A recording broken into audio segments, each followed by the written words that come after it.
پڑھیں اللہم صلی علی سیدنا و نبینا و مولانا محمد وعلی آل سیدنا و نبینا و مولانا محمد وبارک وسلم وصلی علیہ الصلاة والسلام علیک یا سیدی یا رسول اللہ وعلی آلک واصحابک یا سیدی یا حبیب اللہ الصلاة والسلام علیک یا سیدی یا رسول اللہ وعلی آلک واصحابک یا سیدی یا رحمة للعالمین بسم اللہ الرحمن الرحیم قال اللہ تبارک و تعالی فی القرآن المجید والفرقان الحمید قل یا عبادی الذین اسرفوا علی انفسہم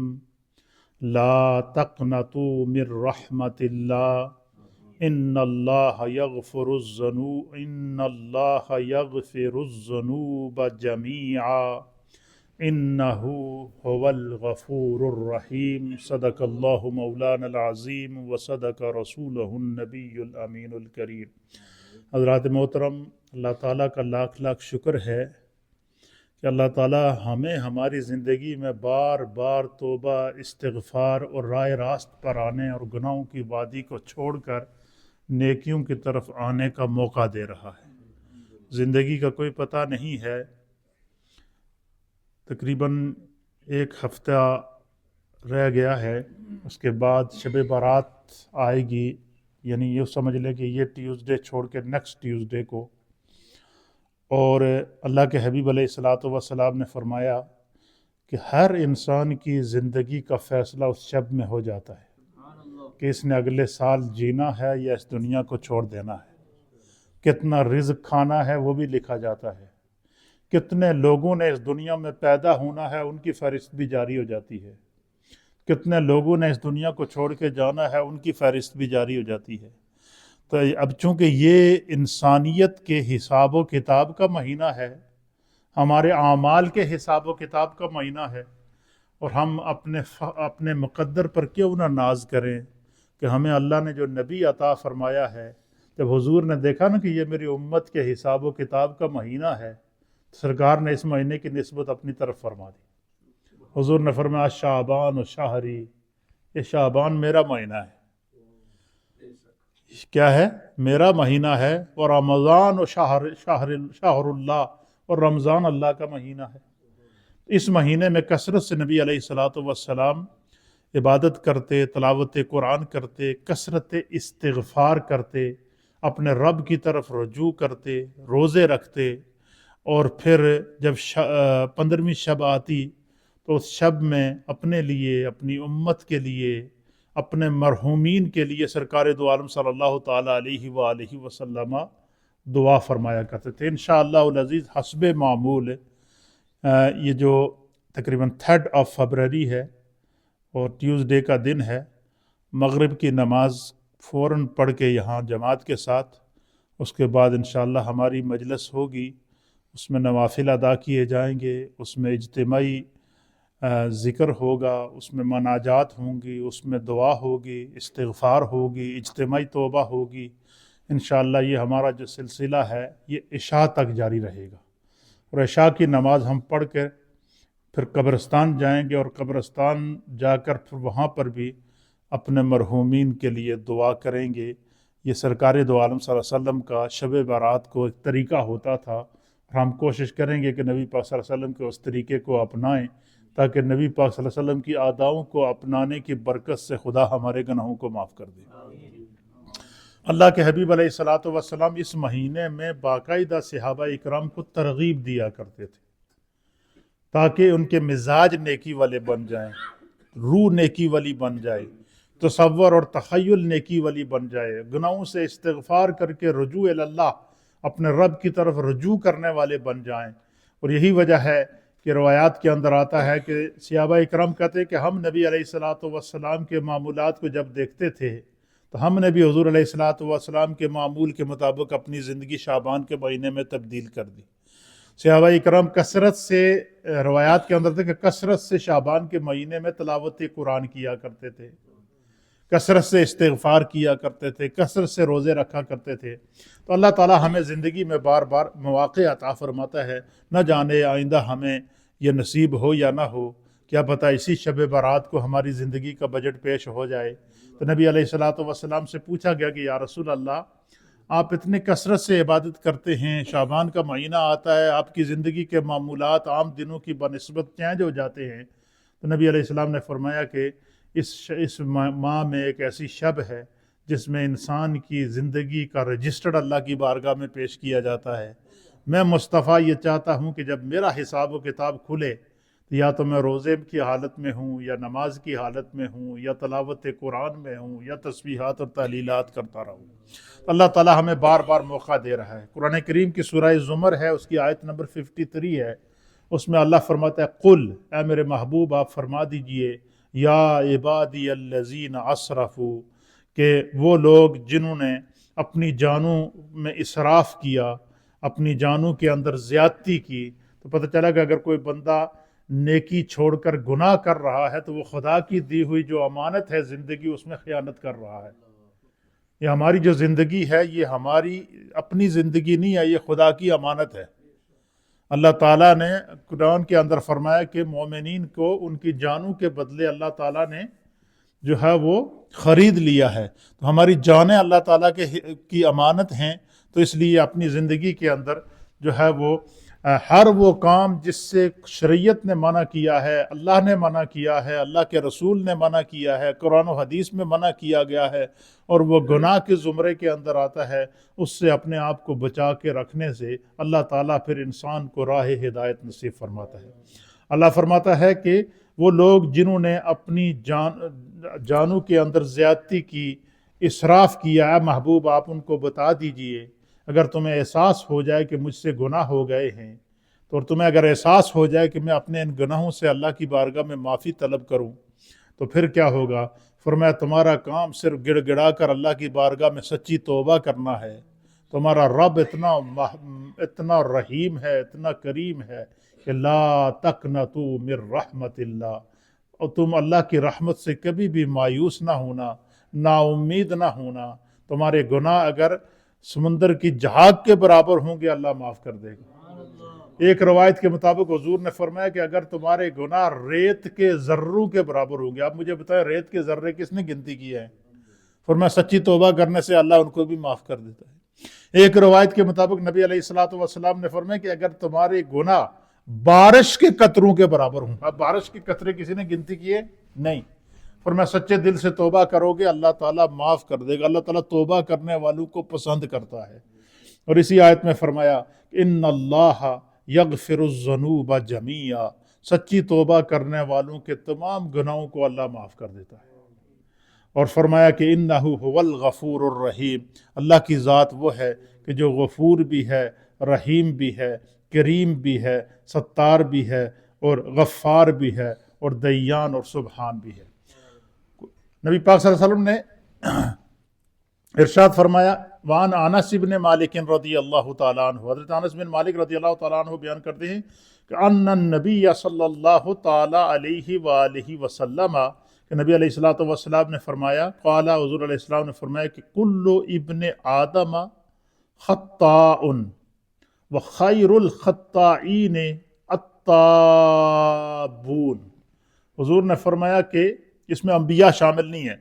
حضور نے فرمایا کہ جو حضرت آدم علیہ السلام کی اولاد ہے، فرمایا کہ اولاد آدم میں انبیاء کرام اس سے استثناء ہے، کیونکہ اللہ کے جتنے بھی نبی ہیں وہ خطاؤں سے کیا ہیں؟ پاک ہیں، وہ معصوم عن الخطا ہیں۔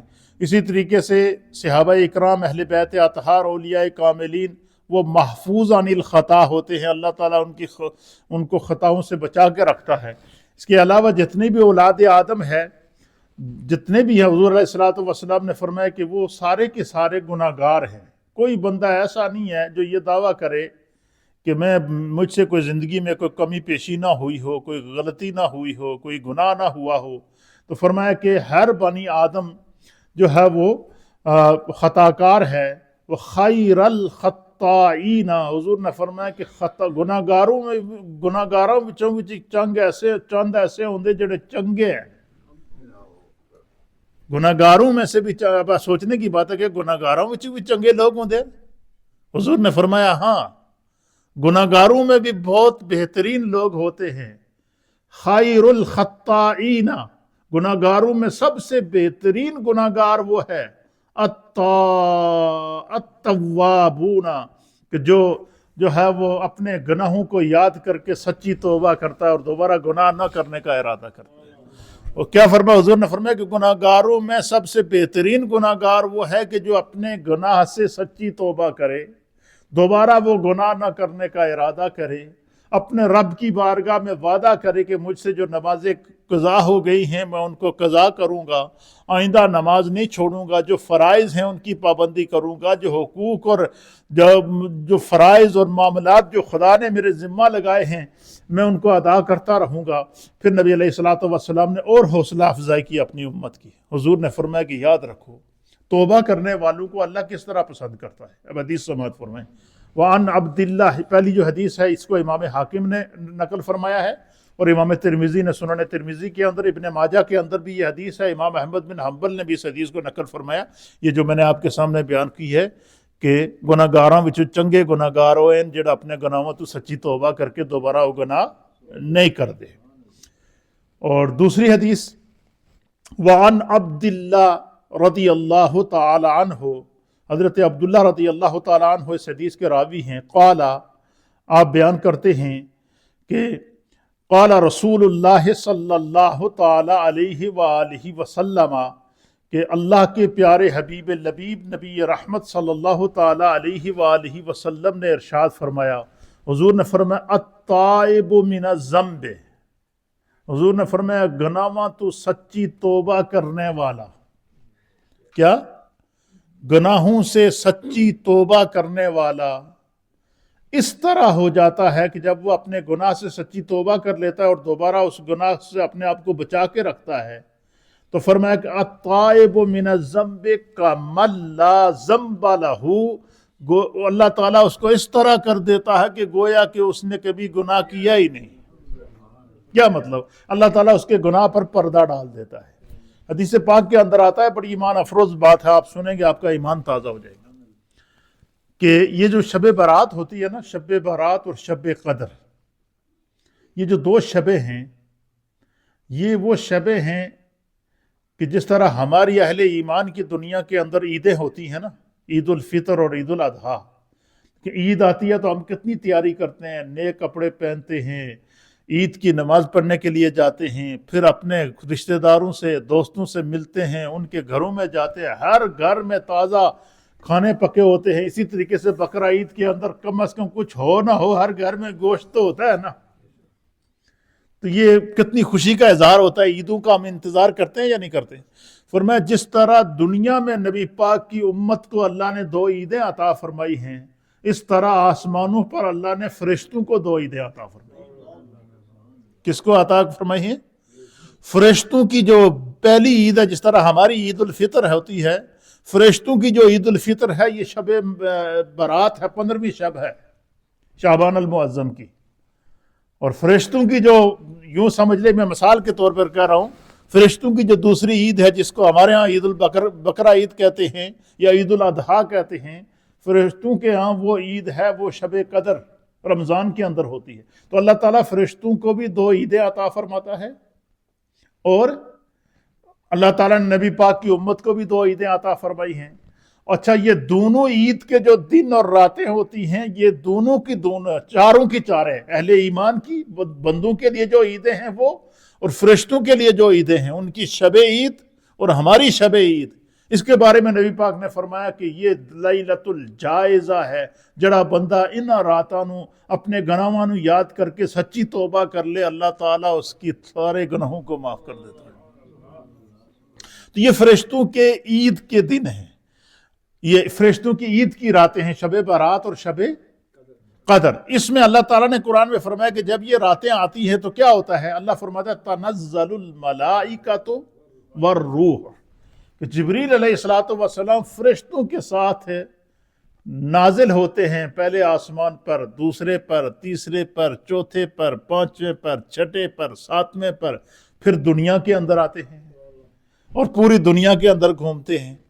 تو فرشتے جب اللہ تعالیٰ سے اجازت لیتے ہیں نا کہ بار الہ آج ہماری عید ہے، تو ہم جو ہے وہ آسمانوں کی بھی سیر کرنا چاہتے ہیں، اور جو تو نے اپنا سسٹم نظام کائنات کے لیے بنایا ہوا ہے اس کو دیکھنا چاہتے ہیں، تو اللہ کی طرف سے فرشتوں کو وزٹ کی اجازت دی جاتی ہے۔ تو نبی پاک نے فرمایا کہ فرشتے شب بارات کو یا شب قدر کو وزٹ کرتے کرتے کرتے کرتے لوح محفوظ پر پہنچ جاتے ہیں۔ کہاں پر؟ لوح محفوظ پر جب پہنچتے ہیں نا، تو لوح محفوظ وہ مقام ہے کہ جہاں پر ہر انسان کے نام کا رجسٹر موجود ہے، اور اس کی دو تختیاں موجود ہیں۔ نام لکھا ہوا ہے، نام ولدیت، اور مسلمان ہے یا کافر ہے وہ لکھا ہوا ہے، اور ساتھ میں یہ لکھا ہوا ہے کہ اس کی نیکیاں کتنی ہیں اور اس کے گناہ کتنے ہیں۔ تو نبی علیہ الصلوۃ والسلام نے فرمایا کہ جب فرشتے وزٹ کرتے کرتے لوح محفوظ پر پہنچتے ہیں نا، تو وہ جب اہل ایمان کی تختیاں دیکھتے ہیں تو اہل ایمان کی تختیاں چمک رہی ہوتی ہیں، ان کے جو رجسٹرڈ ہیں وہ کیا ہو رہے ہوتے ہیں؟ چمک رہے ہوتے ہیں، اور اللہ تعالیٰ اہل ایمان کی نیکیوں کو ظاہر کرتا ہے۔ کیا کرتا ہے؟ ان نیکیوں میں نمازیں ہوتی ہیں، ان نیکیوں میں تلاوت قرآن ہوتی ہے، ان نیکیوں کے اندر روزے ہوتے ہیں، ان نیکیوں کے اندر توبہ اور استغفار ہوتی ہے، ان نیکیوں کے اندر تسبیحات اور تحلیلات ہوتی ہیں۔ تو فرمایا کہ وہ نیکیاں چمک رہی ہوتی ہیں، تو فرشتے فوراً فرشتوں کی توجہ اس طرف جاتی ہے، اور فرشتے جا کر پڑھتے ہیں تختیاں۔ کیا کرتے ہیں؟ بندہ مومن کے رجسٹر کی فرشتے کیا کرتے ہیں؟ مطالعہ کرتے ہیں۔ جس طرح کہ ہمارے ہاں کوئی بندہ کسی لائبریری میں چلا جائے تو لائبریری کے اندر مختلف ڈپارٹمنٹ ہوتے ہیں، یہ ہسٹری کا ریک ہے، یہ تفسیر کا ریک ہے، یہ حدیث کا ریک ہے، یہ مختلف قسم کی اس طرح الگ الگ ڈپارٹمنٹ بنے ہوتے ہیں نا۔ اسی طریقے سے جب فرشتے وہ لوح محفوظ کے اوپر اہل ایمان کی نیکیوں کے چمکتے ہوئے رجسٹرڈ دیکھتے ہیں نا، تو اس طرف متوجہ ہوتے ہیں۔ تو نبی علیہ السلام نے فرمایا کہ جب فرشتے اس کی طرف متوجہ ہوتے ہیں نا، تو فرشتے ان کے اندر کھو جاتے ہیں۔ فرشتے دیکھتے ہیں کہ یہ اللہ کا بندہ یہ دنیا میں رہا، اس نے اللہ کے فلاں نبی پر ایمان لایا، اس کے اعمال کے اندر نمازوں کا نور موجود ہے، اس کے اعمال کے اندر روزوں کا نور موجود ہے، اس کے اعمال کے اندر جو ہے وہ تسبیحات اور تحلیلات موجود ہیں، اس کے اعمال کے اندر کثرت سے نیکیاں موجود ہیں۔ تو فرمایا فرشتے کیا کرتے ہیں؟ جب وہ لوح محفوظ پر اہل ایمان کی نیکیاں دیکھتے ہیں کہ مختلف قسم کی نیکیاں ان کے کھاتے میں ہیں، تو فرشتوں کے اندر تڑپ پیدا ہوتی ہے۔ کیا ہوتی ہے؟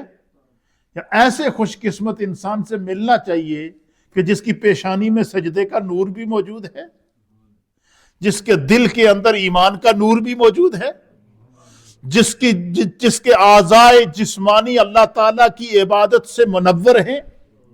اس لیے فرمایا گیا کہ جب بندہ سجدہ کرتا ہے تو سجدہ کرتے ہیں کہ 7 اعضاء پر سجدہ ہوتا ہے۔ کتنے اعضاء پر؟ جسم کے 7 اعضاء پر، 7 ہڈیوں پر سجدہ کیا جائے تو سجدہ مکمل ہوتا ہے۔ اور وہ 7 ہڈیاں کون سی ہیں؟ 2 پاؤں کی ہڈیاں، 2 گھٹنے کی ہڈیاں کتنی ہو گئیں؟ 4، 2 ہاتھوں کی ہڈیاں کتنی ہو گئیں؟ 6، اور 1 ماتھے کی ہڈی کتنی ہو گئی؟ 7۔ یہ 7 ہڈیاں انسان کے جسم کی جب زمین پر لگتی ہیں تو سجدہ ادا ہوتا ہے۔ کیا ہوتا ہے؟ سجدہ ادا ہوتا ہے۔ تو فرشتے کیا کرتے ہیں؟ لوح محفوظ پر جب دیکھتے ہیں کہ اللہ کے ایسے بندے بھی ہیں کہ جن کے پاؤں سے بھی نور نکل رہا ہے، کیونکہ ان پاؤں سے بھی انہوں نے عبادت کی ہوتی ہے، ان کے گھٹنوں سے بھی نور نکل رہا ہے، ان کے گھٹنوں سے بھی عبادت کی ہوتی ہے، ان کے ہاتھوں اور سر سے لے کر پاؤں تک ان کے پورا جسم چمک رہا ہوتا ہے۔ یہی وجہ ہے کہ نبی علیہ الصلوۃ والسلام نے فرمایا کہ جب قیامت کا دن ہوگا تو حضور نے فرمایا کہ کموں پہ 1.25 لاکھ انبیاء کی امتوں میں سے حضور نے فرمایا میری امت وکھری ہوئے گی۔ کیا ہوگی؟ فرمایا دور سے پہچانا جائے گا کہ یہ جو لوگ ہیں یہ محمد عربی کے امتی ہیں۔ تو حضور نے فرمایا میں یہ بھی نشانی بتاؤں کہ میری امت وکھری کیوں نظر آئے گی وہاں پر؟ تو پھر سرکار دو عالم صلی اللہ علیہ وسلم نے فرمایا، حضور نے فرمایا کہ میری امت جو دن رات میں 5 نمازوں کے لیے وضو کرتی ہے، کیا کرتی ہے؟ وضو کرتے ہوئے ہم ہاتھ دھوتے ہیں، منہ میں پانی ڈالتے ہیں، ناک میں پانی ڈالتے ہیں، چہرہ دھوتے ہیں، اور پھر کونیوں سمیت ہاتھ دھوتے ہیں، سر کا مسح کرتے ہیں، پاؤں دھوتے ہیں، تو یہ اعضائے وضو ہیں۔ کیا ہیں؟ حضور نے فرمایا کہ جتنے اعضائے وضو جو وضو کے لیے، نماز کے لیے وضو کرتے وقت بندہ مومن جن اعضائے وضو کو دھوتا ہے، حضور نے فرمایا قیامت کے دن یہ سارے کے سارے ان سے نور نکل رہا ہوگا۔ حضور نے پھر نبی علیہ السلام نے مثال دی ہے، حضور نے فرمایا کہ اس کی ایگزامپل کس طرح ہے؟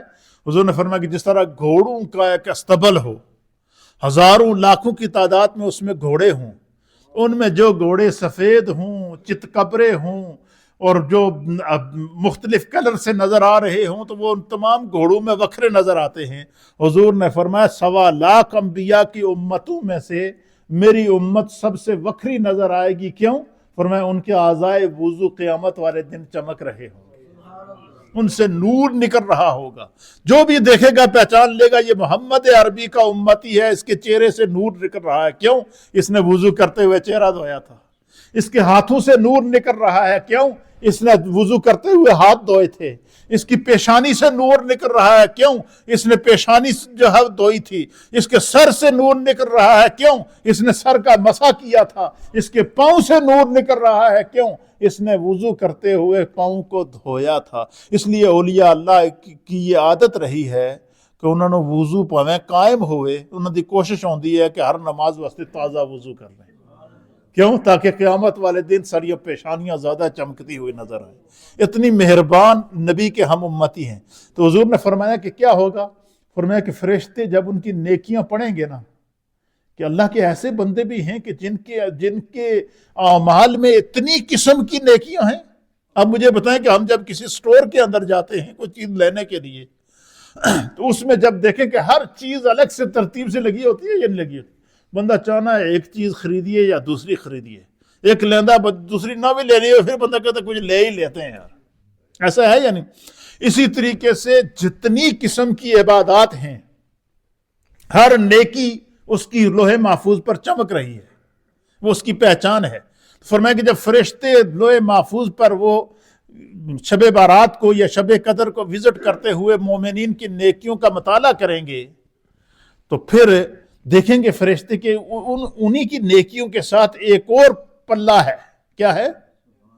اس رجسٹرڈ کے ایک صفحہ تو انہوں نے دیکھ لیا کہ جس پر نور ہی نور نظر آ رہا ہے، اور اسی کے ساتھ ایک اور پلہ ہے، ایک اور جو ہے وہ صفحہ ہے، اس کے اوپر اللہ نے پردہ ڈالا ہوا ہے۔ اور حضور نے فرمایا کہ وہ جو پردہ رب نے ڈالا ہوا ہے وہ کیا ہے؟ فرمایا کہ وہ گناہگاروں کے گناہوں کا رجسٹر ہے۔ وہ گناہگاروں کے کیا ہے؟ جب تک قیامت بپا ہوتی، اللہ تعالیٰ یہ موقع دے گا کہ بندہ شاید اپنے گناہ سے توبہ کر لے، اور فرمایا کہ جب بندہ سچے دل سے توبہ کر لیتا ہے تو پھر کیا ہوتا ہے؟ فرمایا اللہ تعالیٰ اس گناہوں کے رجسٹر کو ریموو کر دیتا ہے، اس کو مٹا دیتا ہے۔ اور بعض توبہ کرنے والوں کی توبہ اللہ کو اتنی پسند ہوتی ہے، ان کے آنسو اللہ کو اتنے پسند ہوتے ہیں، ان کی استغفار اللہ کو اتنی پسند ہوتی ہے کہ اللہ قرآن میں فرما رہا ہے کہ اللہ تعالیٰ ان کے گناہوں کو بھی نیکیوں میں تبدیل کر دیتا ہے۔ اللہ ان کے گناہوں کو بھی کیا کرتا ہے؟ نیکیوں میں تبدیل کر دیتا ہے۔ تو جب وہ فرشتے یہ دیکھتے ہیں کہ بھائی اتنا خوش قسمت بندہ کہ جس کی نیکیوں کو اللہ ظاہر کر رہا ہے اور جس کے گناہوں پر اللہ نے پردہ ڈالا ہوا ہے، تو فرمایا یہ منظر دیکھ کے فرشتے مچل جائیں گے۔ فرشتے اللہ کی بارگاہ میں عرض کریں گے بار الہ ہمیں اجازت عطا فرما، ہم دنیا میں جا کر ان لوگوں کا دیدار کر سکیں کہ جو اپنے گناہوں پر توبہ کرتے ہیں اور اپنی نیکیوں کو جو ہے وہ پر قائم رہتے ہیں۔ تو فرمایا پھر ان راتوں میں اللہ تعالیٰ ان کو اجازت دیتا ہے، تو پھر فرشتے تنزل الملائکۃ والروح، حضرت جبریل کے ساتھ فرشتے زمین پر اترتے ہیں، وہاں کر دیکھتے ہیں کہیں اجتماعی طور پر بندے بیٹھے ذکر کر رہے ہیں، کوئی گڑ گڑا کر دعائیں مانگ رہے ہیں، کوئی تلاوت قرآن کے اندر مصروف ہیں۔ تو یہ اللہ تعالیٰ نے یہ ہمیں راتیں جو عطا فرمائی ہیں، یہ بڑی مقدس راتیں ہیں، 4 راتوں کے بارے میں نبی علیہ السلام نے فرمایا کہ میری امت کو اللہ تعالیٰ کی طرف سے 4 راتیں تحفے میں ملی ہیں جس میں اللہ کی طرف سے اعلانیہ بخشش ہوگی، اور حضور نے فرمایا ان میں سے پہلی رات ہے، حضور نے فرمایا کہ وہ شب برات ہے۔ کیا ہے؟ ایک روایت کے مطابق نبی علیہ السلام نے فرمایا کہ اگر بندے کے گناہ بنی کلب کے بکریوں کے بالوں کے برابر بھی ہوں گے اللہ تعالیٰ اس رات کو معاف کر دے گا۔ بڑے سے بڑے گناہ گار لیکن سچی توبہ کرے۔ پھر نبی علیہ السلام نے اس کی بھی نشاندہی کی، وہ انشاءاللہ میں آئندہ جمعے میں آپ تفصیل سے بیان کر دوں گا کہ اس شب کو بھی کچھ ایسے گناہ گار ہیں جن کی بخشش نہیں ہوتی جب تک کہ وہ ان گناہوں کو نہ چھوڑیں۔ تو نبی علیہ السلام نے فرمایا کہ ایک شب برات ہے، دوسری شب قدر ہے۔ کتنی ہو گئی؟ 2 ہو گئیں۔ حضور نے فرمایا کہ ایک شب عیدین ہے، دونوں عیدوں کی جو شب ہے یہ ہے، اور پھر حضور نے فرمایا ایک شب عرفہ ہے، یعنی 9 ذی الحجہ کو جب حاجی حج کے لیے جاتے ہیں تو فرمایا کہ وہ جو شب عرفہ ہوتی ہے جو رات ہم مینا میں گزارتے ہیں تو دوسرے دن ہم کیا کرتے ہیں؟ عرفات کے اندر جاتے ہیں۔ حضور نے فرمایا یہ شب اللہ کی طرف سے میری امت کے لیے وہ تحفہ ہے کہ بڑے سے بڑا گناہ گار ہی کیوں نہ ہوگا اللہ ان کو معاف کر دے گا۔ ان شبوں کو جاگ کر استغفار کر کے، سچی توبہ کر کے، قیام اور قعود کر کے، نوافلی عبادت کر کے، اور ساتھ میں قضا نمازیں ادا کر کے اپنے رب کی طرف رجوع کر کے ہمیں اپنے رب کو راضی کرنا چاہیے۔ اللہ تعالیٰ زندگی میں ایسے موقع بار بار عطا نہیں فرماتا۔ آخری بات، اللہ کے پیارے حبیب لبیب نبی رحمت صلی اللہ تعالیٰ علیہ وآلہ وسلم نے، حضرت ابو ہریرہ کہتے ہیں کہ نبی علیہ السلام نے فرمایا قال رسول اللہ صلی اللہ تعالیٰ علیہ وآلہ وسلم، حضور نے فرمایا من تاب قبل ان تطلع الشمس من مغربها تاب اللہ علیہ۔ حضور نے فرمایا کہ جس وقت قیامت آئے گی نا، قیامت کی علامت ظاہر ہوگی۔ کیا علامت ظاہر ہوگی؟ فرمایا کہ سورج مغرب سے نکلے گا، بس اس کے بعد پھر قیامت برپا ہو جائے، اینڈ آف دا ورلڈ ہو جائے گا۔ یعنی جس سمت سے سورج ہر روز نکلتا ہے اس دن سورج اس سمت سے نہیں نکلے گا، مخالف سمت سے نکلے گا۔ حضور علیہ السلام نے فرمایا کہ میرے رب نے جس وقت تک کہ سورج مغرب سے نکلتا اس وقت تک اللہ نے توبہ کا دروازہ کھلا رکھا ہے۔ پھر ایک حدیث کے مطابق نبی علیہ السلام نے فرمایا کہ جنت کے 8 دروازے ہیں۔ کتنے دروازے ہیں؟ ان 8 دروازوں میں سے 7 دروازے اللہ تعالیٰ نے بند رکھے ہیں۔ کیا ہیں؟ اور توبہ کا دروازہ اللہ نے کھلا رکھا ہے۔ فرمایا وہ قیامت کی صبح تک توبہ کا دروازہ کھلا رہے گا۔ یعنی مجھے بتائیں کہ کیا اس سے بھی کوئی آسان امتحان ہوگا؟ لیکن پھر بھی ہمارے اندر احساس پیدا نہیں ہوتا، ہم گناہ کر گزرتے ہیں۔ اللہ تعالی ہمیں ان مواقعوں سے سچی توبہ کی توفیق اور ہمت عطا فرمائے۔ نبی علیہ السلام نے فرمایا من تاب قبل ان تطلع الشمس، کہ جس شخص نے مغرب سے سورج طلوع ہونے تک، یعنی قیامت برپا ہونے کے پہلے تک توبہ کر لی، فرمایا کہ اللہ تعالیٰ وتاب اللہ علیہ، اللہ تعالیٰ اس کی توبہ کو قبول کر لے گا۔